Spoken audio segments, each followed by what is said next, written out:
Hello, my name is Father Boniface. I'm a Benedictine priest and monk of St. Vincent Arch Abbey in Latrobe, Pennsylvania, and I'm so grateful to have this chance to talk with Father Scott Seethaler, who is a Capuchin Franciscan of the St. Augustine province, which is based in Pittsburgh, Pennsylvania, just down the road from us. And Father Scott has quite an illustrious career. Sounds so secular, but really a beautiful life of ministry and so much wisdom to share with us. And I'm just so delighted to have the chance to hear his faith journey today.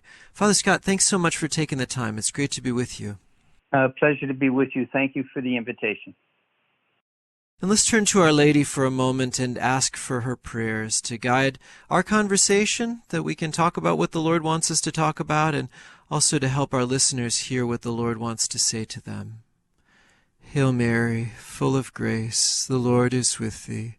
Blessed art thou among women, and blessed is the fruit of thy womb, Jesus. Holy Mary, Mother of God, pray for us sinners, now and at the hour of our death. Amen. Well, Father Scott, just to get started, if you could give us just a little picture of yourself that our listeners could envision how old you are, how long you've been ordained, and then if you could just kind of lead us into a little bit of what it was like growing up. Sure. So I am 78 years old. I was ordained in 1969. I grew up in Pittsburgh. My family consisted of mom and dad, my older sister, my older brother, myself, and then my younger brother. So there were 4 children. And they came from a blue-collar family.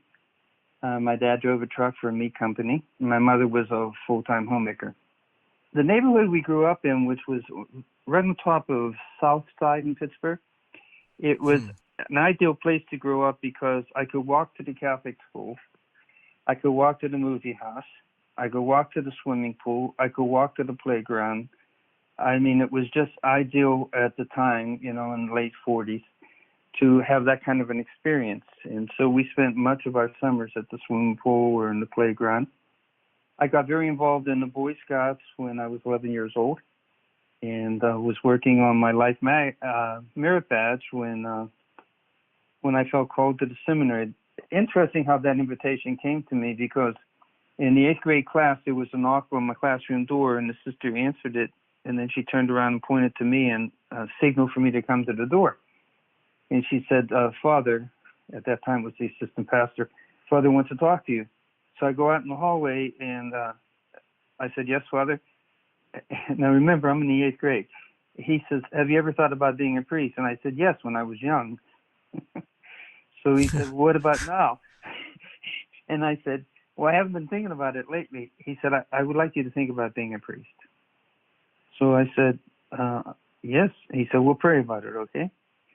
So I began to pray about it, and I talked to my parents about it a little bit. And I wound up in the 9th grade at St. Fidelis Seminary High School and College outside of Butler, Pennsylvania, in a little town called Herman, Pennsylvania. So I'm one of that rare breed that's still alive who went to the seminary in 9th grade. Although that was not uncommon back then. In fact, 5 from my 8th grade class went to the same seminary, St. Fidelis. Wow. Yeah. Unfortunately, the other 4, at one point or the other, discontinued. So I was studying to be a diocesan priest because that's all I knew about priesthood. In fact, I didn't know anything about St. Fidelis. My dad drove me over the hill. You have to go over this little hill before you see the water tower and the church tower. That was the first time, the day after Labor Day in 1957, that I even saw the seminary. But the Capuchin priests, they accepted 10 diocesan students every year, and so I was one of them, as well as 4 of my classmates. No, 3. One was studying to be a Capuchin. He was the first one to leave after Christmas vacation the first year. Anyways, and then around my senior year in high school, I started to really feel called to be a Capuchin, and I talked to my spiritual director about it. And the Capuchins were very sensitive to not trying to influence the diocesan students.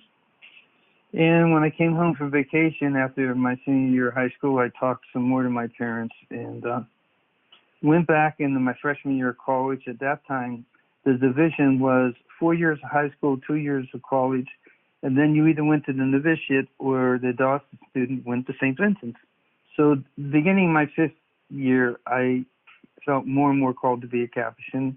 So at the end of my first year of college, my 5th year, I went down to see the vocational director for the diocese, and I said, Father, I think God's calling me to be a Capuchin. Although he wasn't real happy about it, he realized that maybe I was going to be a Capuchin.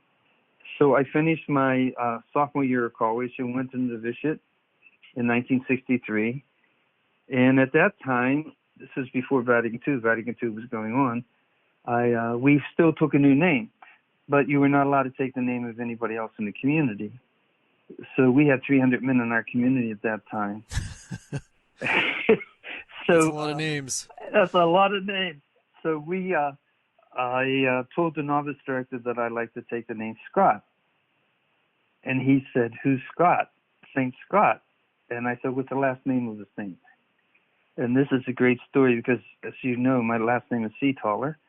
And he said, well, I got the ideal name for you. And I said, what's that, Father? He said, Saul. And I thought, Saul Seethaler, I should have a men's clothing store on Fifth Avenue. I said, Father, I don't like Saul. He said, well, I don't like Scott. So here I haven't even taken my vow of obedience yet, and we have this standoff. So he says, all right, you can have Scott. But when the names went up on the bulletin board of what our names were in religious life, he spelled it with one T, and I don't like Scott spelled with one T. So we had this tradition that when you went into the superior's room, you got down and kissed the floor, and he would either let you up or not. So I did that, and he said, now what? And I said, could you spell my name with two T's? Which he did, but when he would ever have a visiting priest come in, he'd introduce me as Scott with two T's, just to teach me a little humility there. So after the novitiate, I went back to St. Fidelis for my junior and senior year of college.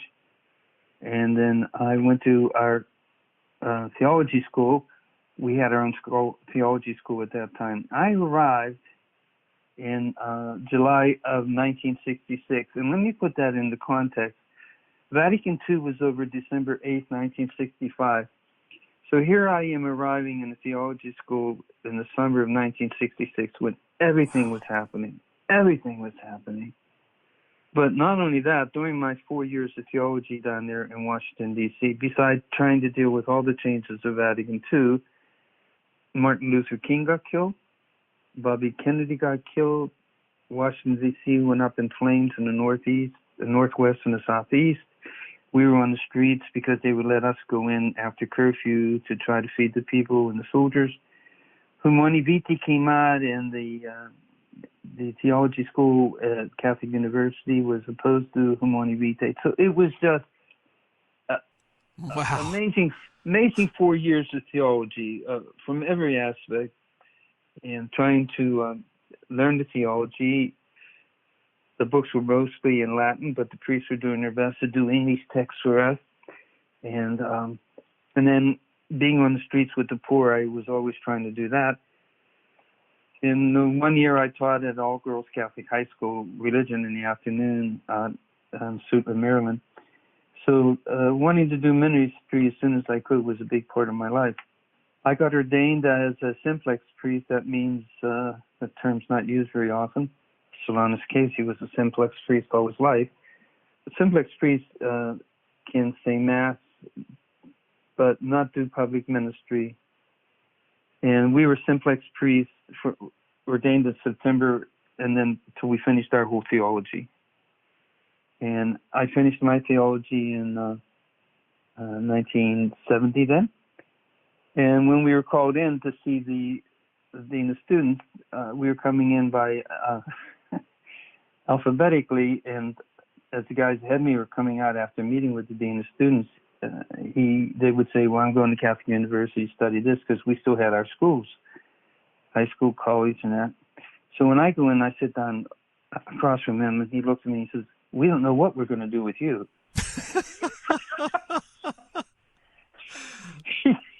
There's a vote of confidence. There you go. He said, we'll have to get back to you. Maybe youth work, maybe, I don't know. So I go out, and all the guys are saying, what are you going to do? I said, I have no clue. He's going to get back to me. So then when he called me in a couple of weeks later, he said, of all places, he said, we're going to send you to back to the high school seminary. You'll teach religion and be spiritual director. Wow. I said, well, Father, I don't have any training in spiritual direction. He said, well, you can take a couple courses here at CU this summer. And so I showed up in September of 1970 and did my best to teach and be spiritual director for the high school students. And then after 3 years there, they asked me to be acting vice president at the college and be dean of students while they were making a transition of college presidents. So I did that for a year. But for a couple of years anyways, I was asking if I could go into preaching. I started to help out in the parish on the weekend down in Cranberry Township, St. Ferdinand's. And as a very young priest, I was getting very good comments from the people about my preaching. And so we were just starting up our mission band after Vatican II, because right after Vatican II, with the changes and with different preachers having different opinions of what Vatican II meant, a lot of parishes quit having parish missions. But by around 1974, parish missions were starting up and a group of guys were coming together. So I went on the preaching band, and I liked that very, very much. And I did that for 3 years. Then I got a phone call, and they said, we want to be novice director. Wow. So you're only 5 years old, ordained at that point. Yes, exactly. No, I'm sorry. It was 1977 when... Oh, right, yeah. But, if you remember, the old rule was that you could not be a military chaplain, you couldn't be a novice master until you were at 35 years old. I was not 35 yet. And so I said yes, and I went on. I had 4 novices, and it was in Annapolis, Maryland, on the Severn at that time, across from the Naval Academy. And it was a challenging year because I had 2 of the priests living there die, and so I had to take care of all that. And then also my province split in 78, east and west, developing what we call the Kansas or Mid-America province and the Pennsylvania province, because my province used to go from Baltimore all the way out to Denver. And the Minot in the West really felt that they wanted to have their own identity. So that occurred during my years being novice director. Wow. Yeah, so during that year, I sensed that I had a lot to give to the novices, but there was one thing I didn't have to give to the novices, was the ability to talk about working with the poor. I did that in theology, and I presently Cardinal Sean O'Malley, at that time, Father Sean O'Malley, was at the Spanish Catholic Center in Washington, D.C. So I asked if I could go over and be with him and work with him. He was happy to have me, and that meant I had to learn Spanish, and I had to learn it really on-the-job training. And so I did that for a while, and I was only in the parish once, and that was after my time with Sean. And after that, I was basically then doing traveling preaching. And I did that for 35 years. Wow. All over the country, yeah. Parish missions, priest retreats, youth work, marriage couples, gates encounter. And then I was asked to be on the radio, so I started it started out as a half-an-hour program on Sunday evening, and it morphed into more. And then I started to do 5 days a week, 15-minute show, and then I was asked to be on public radio. You know how they have to do public service stuff? So they asked me to do a 5-minute program every Sunday morning, and it was on 5 different stations owned by Clear Channel. And so I did that. Wow. Had it always recorded ahead of time because I was out traveling and preaching. And altogether, I was on the radio for 20 years. And then I wrapped that up as I was getting older. And I quit doing parish missions when I turned 70. So presently, I'm doing 2 things. I help out in the parish at St. John Newman in the North Hills of Pittsburgh 3 days a week. And then I do a lot of spiritual direction. So that's kind of a thumbnail sketch of my life. And That's one more amazing. thing. Oh, I almost forgot to say the thing that's closest to my heart. So I took care of my parents when they were dying, especially my mom for 5 years, and then she died in '95. And a friend of mine was working with the poor as a lay Marino missionary in Oaxaca, Mexico. So over Thanksgiving in '98, I went down to visit him, and he told me that the poor had no health care to speak of. So I said, I'll go back and try to raise money to help this doctor have a clinic. So I came back and told the people to my preaching what my dream was, and then this small clinic opened up January 1, 2000. We named it La Clínica del Pueblo Anna Seethaler, the People's Clinic Anna Seethaler. My mom and I had gotten so close together, and and it's just kept on growing, and now it's a full-service hospital, and we do everything except oncology and cardiology, and then all kinds of other little groups that, only the NGO, non-government organizations help the poor, to be truthful with. So as the money kept on coming in, the hospital got bigger, but I reached out to other groups that needed some help, and I have to say that that's probably the biggest joy in my life, because the poverty down there is quite extensive. Mm. And I don't go down anymore because of some health issues, but, we have a 501c3 up here, and I have a board, and I have great members on the board. And actually, our executive director lives down there, so he's our eyes and ears on the ground. And, I thank God for allowing me to do all that I've been able to do in my life. How beautiful. Well, I have lots of questions, Father Scott. Fire away. A quick one. First of all, Scott is the last name of which saint? St. William Scott. He was an English martyr, a Jesuit. Huh. Beautiful. So you can see I stretched that one. But it sounds good to I me. didn't want to say Saul. It sounds good to me. We have Boscos and Colbys, and we've got other last name saints that become first names. So why not Scott? That's great. An English Jesuit martyr. Yeah, well, we were allowed to go back to our names, baptismal names. I didn't go back to my baptismal name because I told you how big our community was. We were allowed to go back in '68, I think. Anyways, I kept Scott because my baptismal name is Thomas. And, with a last name like Seethaler, I would always have to go by Father Seethaler, to differentiate the different Thomases. Right. Whereas we had no other Scott, so I just kept Scott. Well, it's become fitting. It's interesting, isn't it? You sort of become the name after a while. Truly, yes. And can you tell us a little bit? I mean, I realize it's a number of years ago, but I imagine you've thought about it quite a bit too. That decision to become a Capuchin. What drew you there? What was the movement in your heart, and what were the factors that made you move from the diocesan seminary into the Capuchin novitiate? Yeah, so obviously we were allowed home at Christmas, Easter, and summer. So practically 9 months a year I was living with the Capuchins. And back when I first came to the seminary, there were still a lot of vocations at that time. So we saw the vocational director once a semester. He'd come up, we'd have to stay in our suits and ties and sit in the hallway, and he'd talk to us, look at our report card, and say a few words and leave. And the priest who really influenced me to go to seminary, he got moved within 2 years after I went to the seminary. So I really didn't know the priest of my parish very well after that. And they didn't take much of an interest in me. But really, it was not as opposed so much to the diocesan priest because of any experiences I had.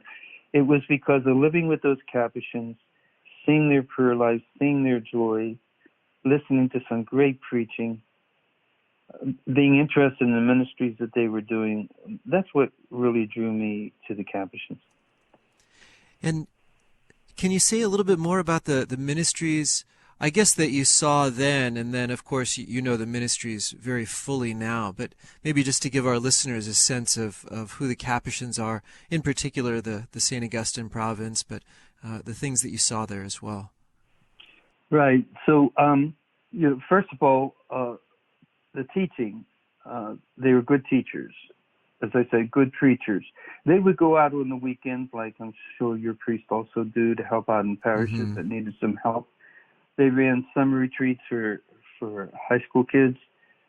But just being with us and playing sports with us and taking an interest in us.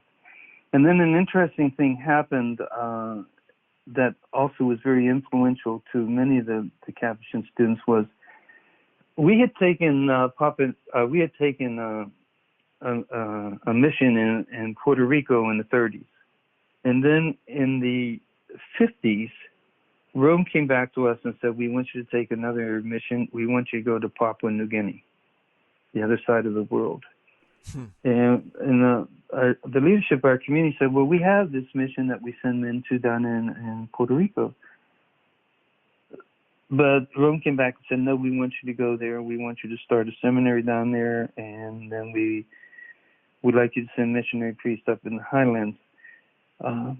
And so to hear these men going down to New Guinea, which was actually a Stone Age culture, they didn't even know any people who lived up in the highlands until after the Second World War, and they were cannibals. So what the Australian government had to come in and do is calm it down, and then they let the missionaries in. So we had to get the youngest of our men in their prime, the healthiest, to go over there. And we sent a lot of men over there. And when they would come back, they weren't allowed to come back in the beginning, only 5 years. They'd come back and visit the seminary and tell us a story and show us movies. And if you're an idealistic young man, I mean, that's just grabbing you big time and thinking of wonderful things that... high adventure. High adventure is right. I tell you, every couple of miles there was a different language because they didn't trust their neighbors, and so they developed their own language so their neighbors wouldn't know what they were talking about. So our men were, God bless them, a lot of those men now who were there all their priesthood are now living here at St. Augustine's in Lawrenceville, where I now live, and they're in their 80s now, and God be good to them. I know God will be good to them for all the sacrifices they made. So, but, when I was still in the seminary, the preaching band, the mission band was very, very active, very, very active. So I knew about that, and some of the men from the mission band would come and give us our retreats. I know one came and gave us our retreat in a novitiate. So that was always kind of in the back of my mind, although that didn't really get sparked so much until I started to take that help out when I was first ordained.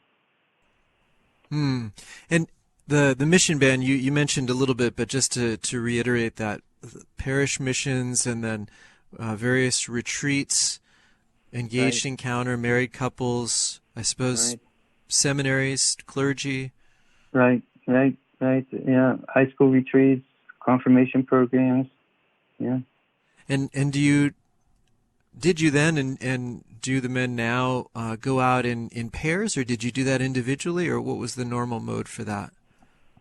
Well, we were going, when I first joined, we're going out in pairs. But what happened is in my community, after Vatican II, there was a great departure from priesthood and religious life. That did not hit us at first. We didn't have a lot of men leave the community right after Vatican II. It happened around 72, 73 in my community, where men started to leave.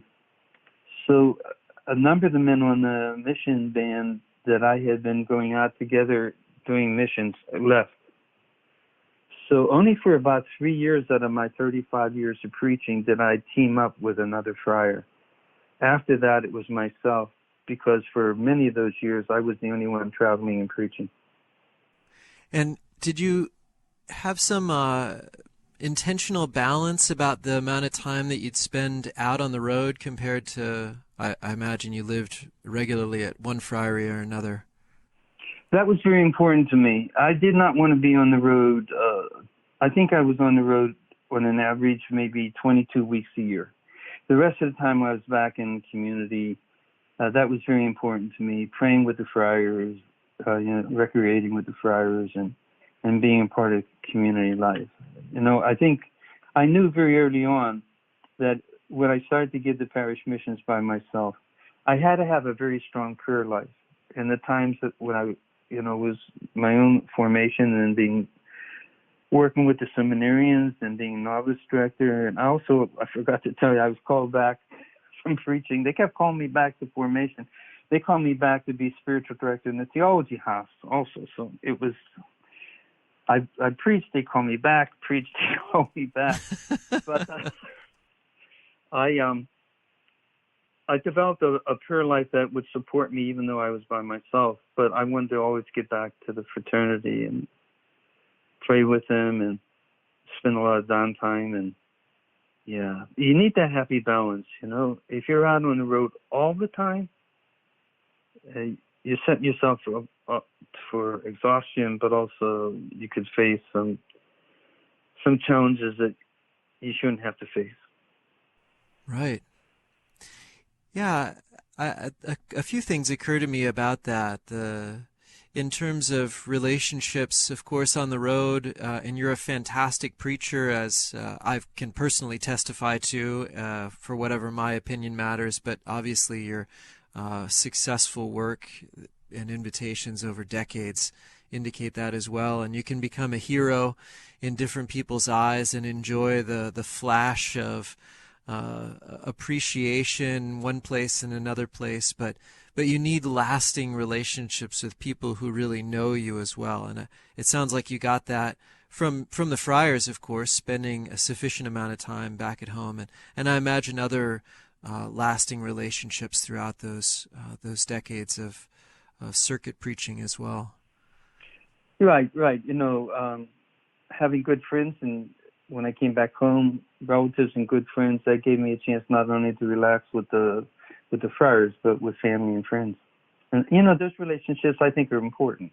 Yeah, they're so life-giving and grounding. And I always think I got this from Father McAleer. You probably know him. Father Richard McAleer is an OMI. Did a lot of healing ministry and street preaching, but he would always say the saving grace for him was the community. He'd go out and preach to 60,000 people in Notre Dame Stadium at these charismatic prayer meetings, and then he'd come home to the 10 guys in the house, and the superior would say, "You're having mass tomorrow." He goes, "I was just with 60,000 people yesterday, and it was amazing." And he said, "Well, you're preaching to the 10 of us tomorrow, so get something more prepared." Well, that's so true. I used to say, the friars, I'd come home from being maybe on the road 3 weeks in a row, and then I come home and it's like I just came back from Giant Eagle. So they can keep you humble, That's right. Yeah, we need that. They were open to a couple of the stories I told, but I knew when they started to get this glazed look on their face, they were tired of hearing my story. Yeah, it helps us not to take ourselves so seriously. For sure.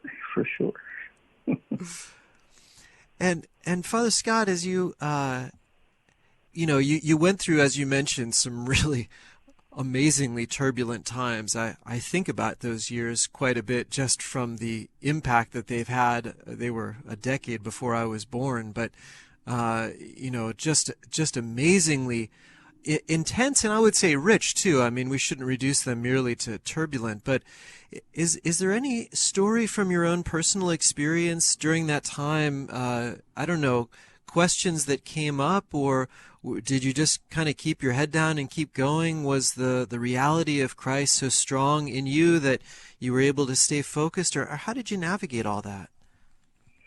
Yeah, those 4 years when I was in theology, when everything was happening in the Capitol, let me tell you where I was when Martin Luther King was killed. I was right around the corner from us was an all-black high school, Catholic high school, and they were putting on a play, and so 3 or 4 of us went over to attend the play, and the play was stopped, and a gentleman walked out on the stage and said, "We just heard that Dr. Martin Luther King Jr. was killed." Well, you can imagine the uproar that went on in the room. And so the three of us got up quietly and walked down to the friary, and then a lot of time praying in that. And then, as I said, as the riot started, and I had been working at that time in a black neighborhood, and it was a program on Saturdays to get kids off the streets, and we do skits and different things with them and take them on trips, and it was St. Mary's in Northeast. So when that was happening, we went down there to try to get food to the people because the stores were all being closed, and we were handing out food. But one Friday, the pastor said, all this food here is going to go to waste because we can't give it out again until Monday. So would you guys be willing, it was another Friday night, would you be willing to take this up to Howard University? So we said yes. We drove up to Howard University, first time on campus for both of us. Now this is in the peak of the riots. All black university, and we had to go to the student union building, so we take the food down the steps and we walk in this big room, and a lot of the black students are roaming around. We're getting more and more nervous, and we put the food on the table, and we want to get out as fast as we can. As we're walking around, we hear this, "Hey!" Everything goes quiet, and we turn around, and there's a big black student standing there. Yeah, my heart is racing, and he said, "Thank you." Neither of us could talk. We just shook our heads. Went up, got into the car, and we couldn't stop laughing. You know, sometimes you laugh when you're so scared. We're laughing and laughing and laughing out of our fear, and then we couldn't find our way off the off the campus. So it was that was one of the moments. But there were other moments.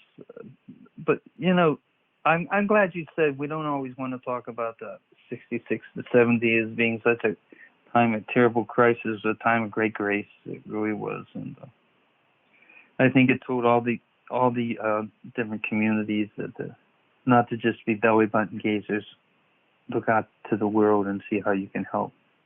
And I know things were shifting in so many different ways in religious life in those times. Would you have been wearing your habits to go to Howard University, and would that even make a difference? Would it make them more open to you?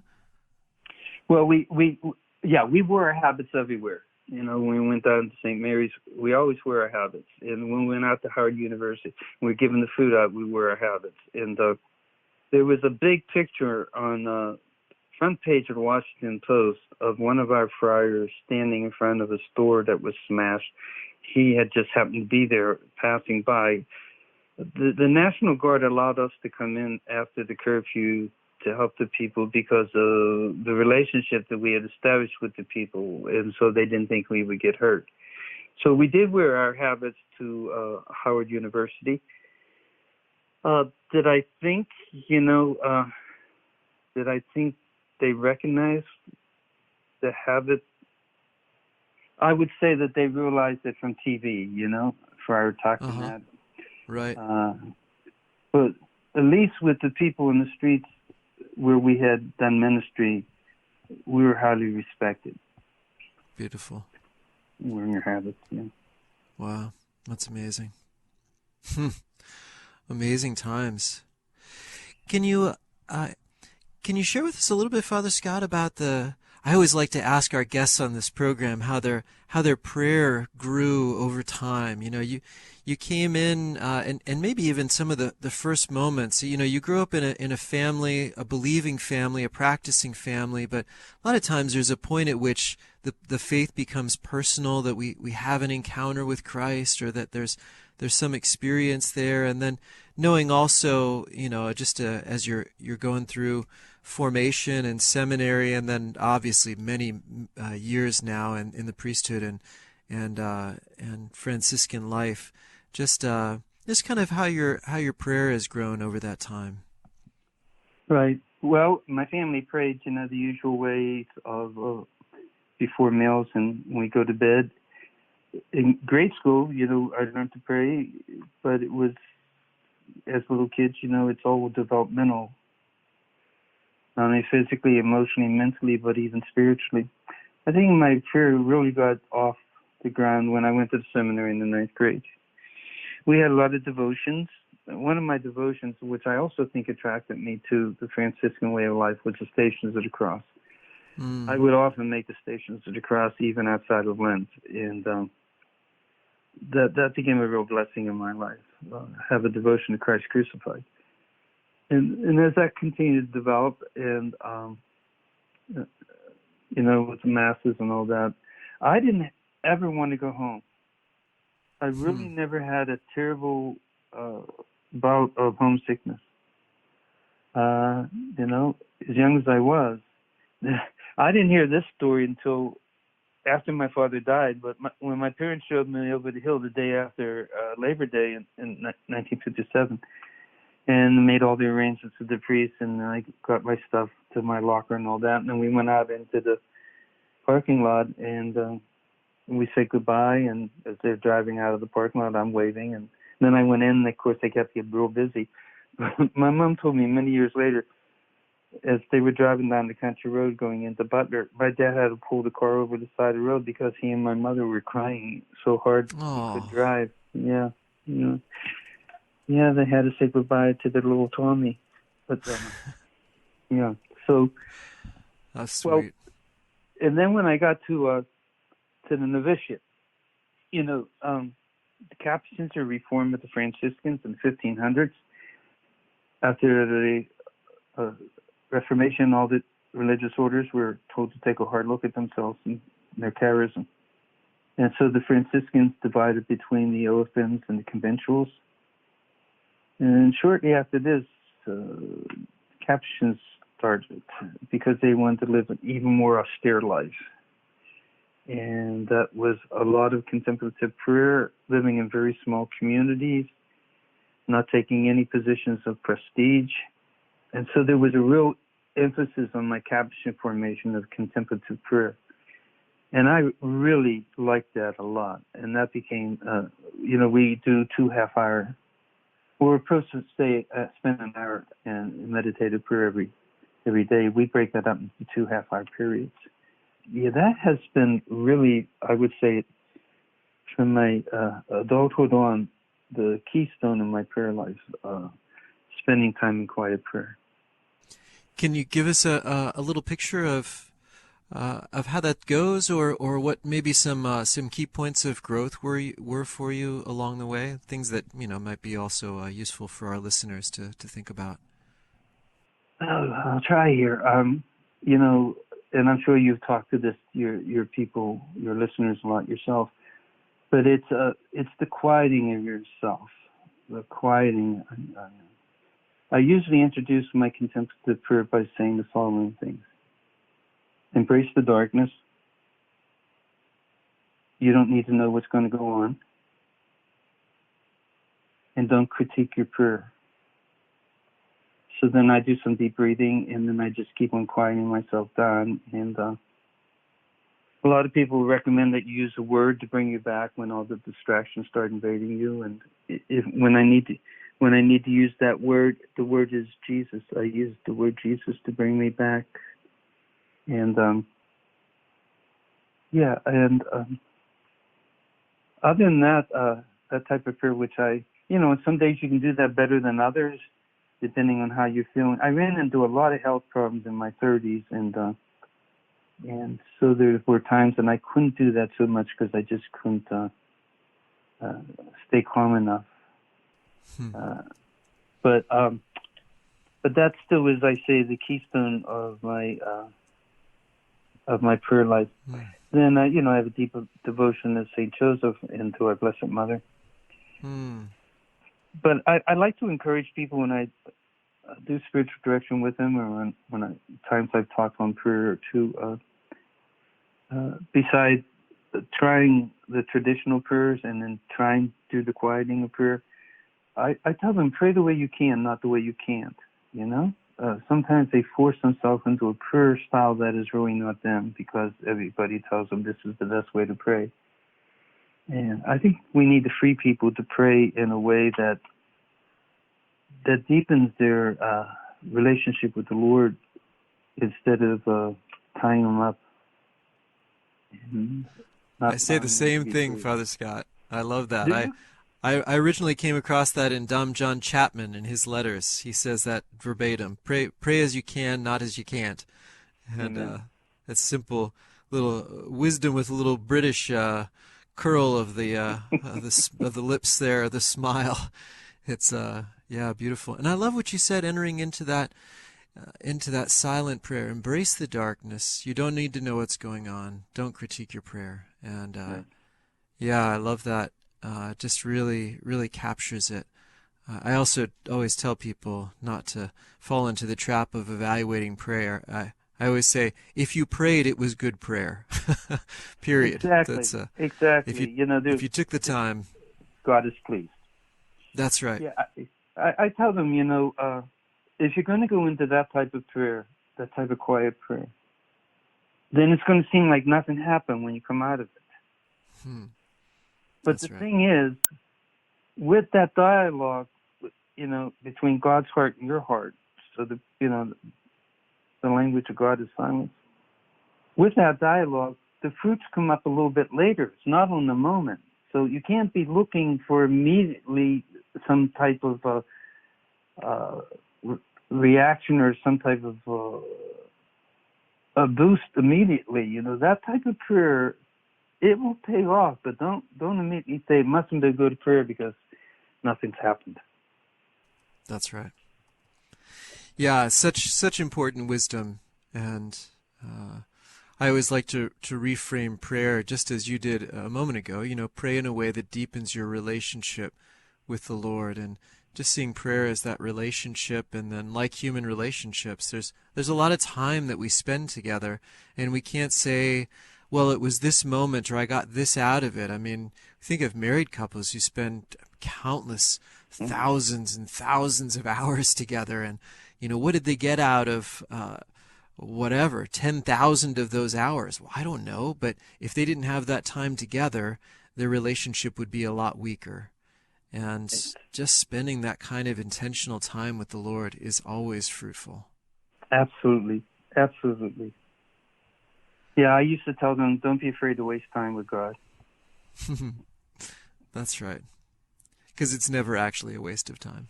No, because it's not a waste of time.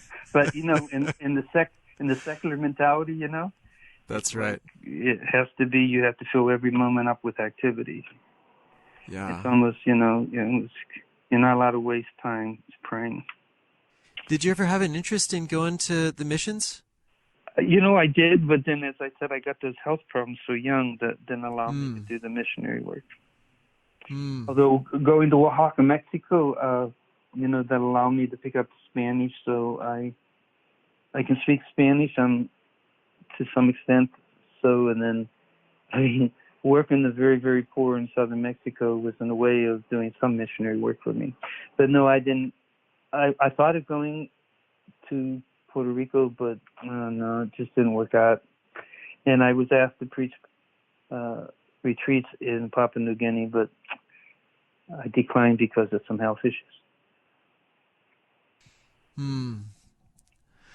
Yeah, it's a fascinating dimension of your province in particular, that mission in Papua New Guinea. Papua New Guinea is just such a wildly different place than anything that we're used to. Right, so true. And for a while there, we didn't have any young men able to go there because there was a shortage of vocation. Now 3 or 4 of our young men have gone over there or working, so we're glad to send some healthy young men over there. Can I ask you, Father Scott, this is putting you on the spot just a little bit to have these thoughts, but you probably think of some of these things anyway. You've experienced quite a bit of change in the, I don't want to say change in the church, but you know what I mean, in terms of the culture religious life. You described growing up on the South Side where you could walk everywhere, and the kind of Catholic bubbles, not to say, but maybe to say ghettos that we had, where there was just such a strong Catholic culture, and things have really shifted a lot. And I'm not saying that in any merely negative way, as I mentioned before. I think there's so many positive things that have developed, but I'd love to hear your experience of how you've seen, what are the bright spots, what is developed, what are some sad things maybe that have been lost, or how do you reflect on these decades, these really heady decades that you've lived to such a vibrant Catholic life? Yeah, that's a great question. I think right after Vatican II, there was such excitement that we threw the baby out with the bathwater sometimes. And by that I mean some of the great traditions we had, some of the great prayer styles we had, got lost with all the excitement of Vatican II and trying to implement things that would speak to the present culture.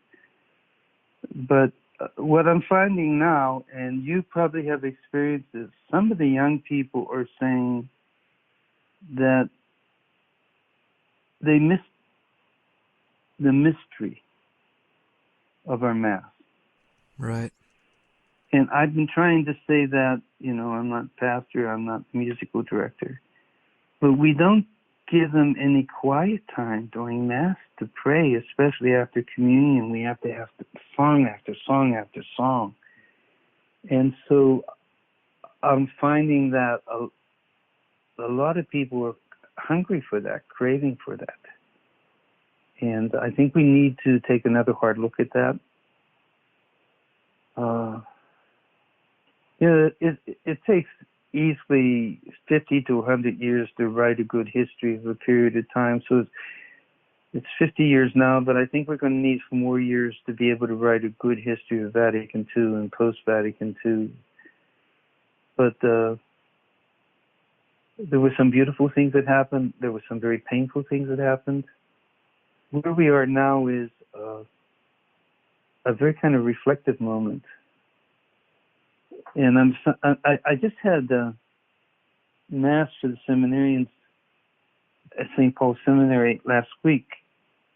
And of the 11 seminarians who were there, 10 of them took communion on the tongue. And I'm noticing that more and more. So there's a desire to go back to traditions that they never experienced before. And again, this is a superficial analysis, but I think it's the mystery. I think people were starved for mystery, and I think we need to look at least in the parish that I've been most recently, we need to look at more quiet time during the Mass instead of just overkill with music. That's just my opinion. Just my opinion. Beautiful. Thank you for sharing that. I certainly that certainly resonates with me, and in my own experience, and then certainly the young men, young women that I've worked with in spiritual direction and seminary formation and in different places. We have, we're encountering God in that mystery. We have such a rich liturgical tradition, and then, as you mentioned, the devotional tradition. I mean, to really understand how to encounter the Lord in the Stations of the Cross. There's so much richness there that goes deep, and a lot of saints have been formed by that, and we have a lot to learn there. Absolutely. Can you think of something from the last 50 years in a positive way, things that you've seen develop or budding signs of hope and growth? What are the things that set your heart on fire from the last 50 years? Lay ministry, definitely. Having the people come and be involved in their parish more than just Sunday Mass and putting it in the collection. I think the variety of lay ministries, and some of them have blossomed into people even going to the missions. I would put that as a big plus, truly. I would say that the charismatic renewal was a big blessing for the church. I think the healing masses that people were involved in and I know you've been involved in this also. Unbound, a lot of people hurting. So there's some really good things going on in the church, and I think Vatican II allowed those things to occur. So I appreciate that, That's beautiful. Yeah.